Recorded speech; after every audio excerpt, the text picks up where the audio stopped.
Just tying up the top, the bottom, and the middle button. I don't go all the way up. All right.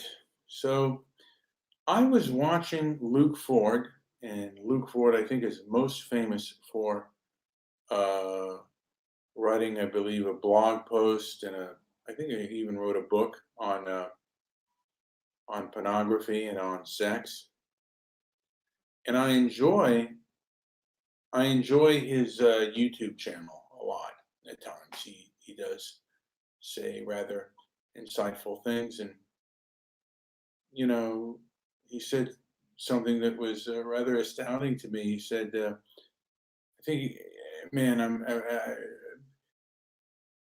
no," and something to the effect of, no human being is 100% virtuous or not hypocritical. I mean, human beings go through cycles. He said most men will risk life and limb and everything that they have for uh, sex with a beautiful woman.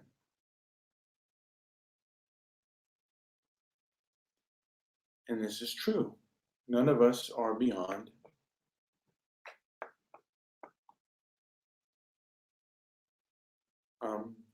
fanaticism. And I wonder, and he was saying, a lot of these people, they want admiration. They want to be recognized. And of course, I think that's part of human nature. We want to be recognized for what we do. I remember my father, and he was someone always struggling to get into the film industry.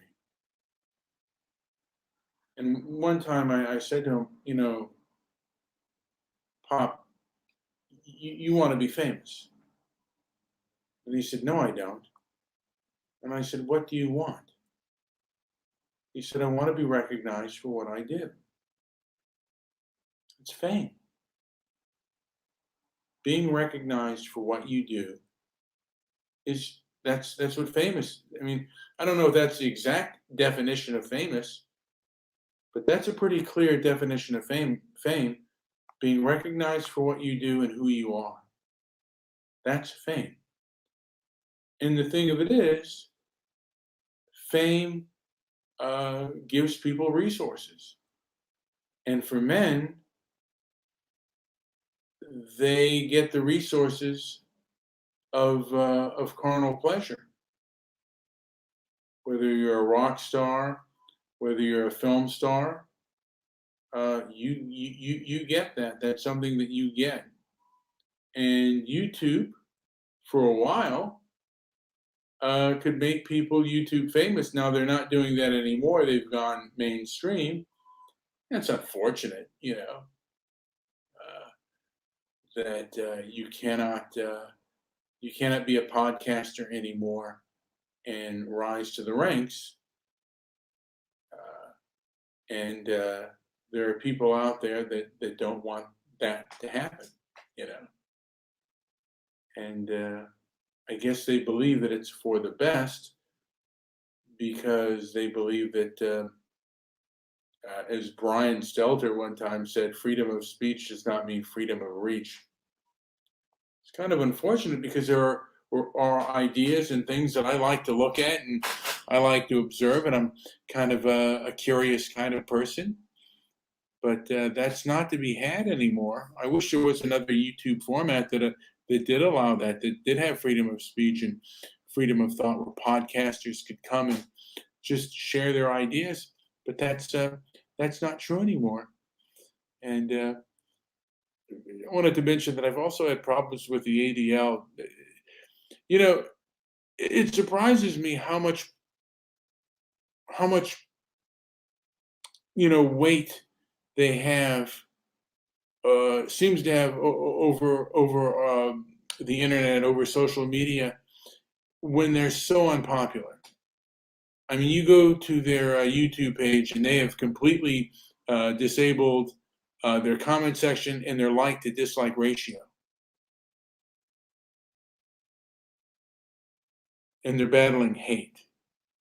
Now, I believe that there are groups that battle hate, if they were genuine, that wouldn't disable their like to dislike ratio. And it's not because they're Jewish, because are synagogue. I mean, there are Jewish speakers, rabbis, and stuff that don't have their like to dislike ratio. So there's kind of a reason for that, because of course they've been known kind of as they're only one-sided. And my problem with a lot of these individuals is they only seem to be fighting the far right, and the far left gets completely ignored. And if they were fighting hate and extremism, they'd see it on both sides. But again, the establishment shows favor to leftist extremists and punishes the right extremists. And even by saying that, you're considered a right-wing extremist, even acknowledging the unfairness of it. It's kind of baffling, you know.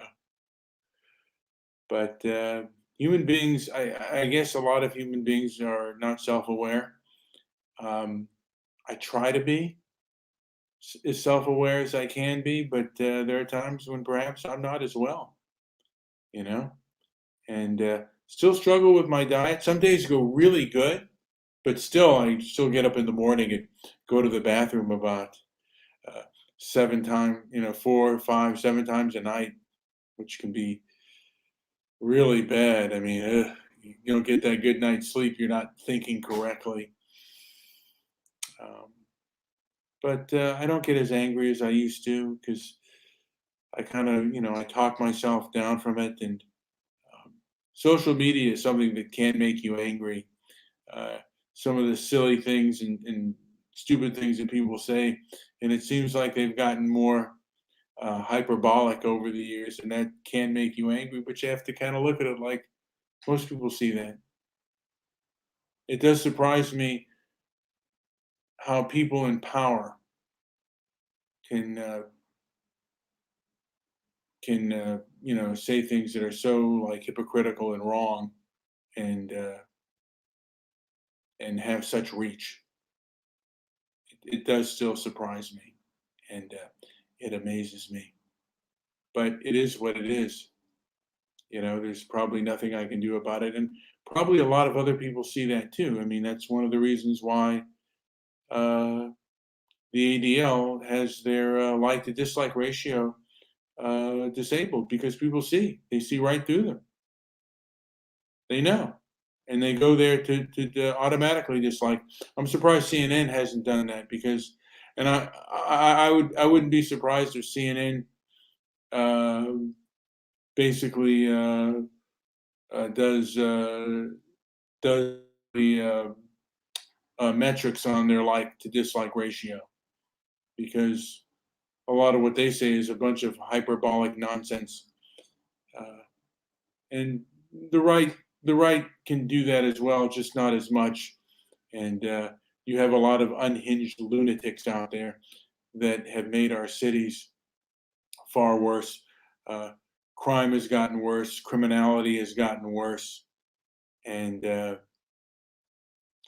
what can you do? I mean, we're facing a pandemic, and we can't talk about what are the best solutions to this problem openly.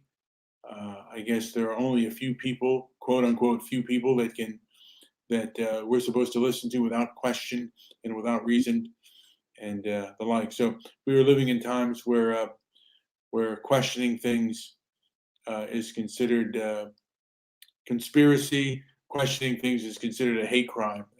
That's what is considered hate speech. So that's where we're living today. That's where it seems like we're living today. If I'm wrong, tell me I'm wrong. Anyway, this has been Brian with Transparency and Merit. Like, subscribe, leave a comment down below. And hey, if you don't like, I'd prefer you leave a comment down below so you tell me why you don't like it. Thank you.